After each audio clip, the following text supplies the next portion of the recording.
Atong paminawon si Ray Anthony Chu alang sa maayong balita sa Bohol. Lugo na usab ang labing taas nga panahon sa pagsadya dinis Bohol. Ang usa ka buwan nga kalihukan didto nakasentro sa Old Airport sa Tagbilaran nga maoy festival grounds. Kung ang Bohol giila sa tagok tamis nga kalamay, pinat kisas ug kinampay, nasayad ba kamo nga kini tulo pa lamang sa gatusan kapag kaon nga kinaham sa bulaanong tanan? Siguradong makapatagbaw sa mga turista ug nibisan kinsang hilig sa lami, tamis ug kagumkom. Mahitabo usab dinhi ang International Food Festival gawas pa sa gikahidlawang pagkaon sa mga bulanon. Ang Sandugo Festival 2022 usa kini kay dako nga opportunity sa atong mga gagmayng mga negosyante o sa mga nagkalain-lain mga sektor.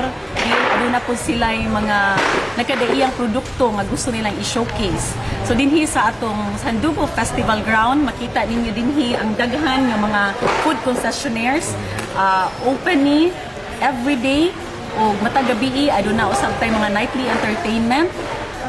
Sa adlawan aduna po yung mga sports activities. Sandugo ang timaan sa paghigalaay o pag-inigsuunay nga natagik sa taas nga kaliring sa kasaysayan. Ang sandugo sa pagsadya nakasakay sa tema sa paghandom sa bulanon nga mithi. Ang unang simana mao ang Abrigana uban sa tema Bag-ong Saad, Bag-ong Pagsalig. Ang ikaduhang simana tong pagahimuon ang Panulundon uban sa tema Kabilin sa Katiguangan. Sa ikatulong simana atong himuon ang Hudyaka uban sa tema Pasidungog sa Bulanong Kultura. Ug sa katapusan mao ang Pasigarbo. Mao kini ang tema, ang kinaiyahan ug kinaiya o kinaiyahan.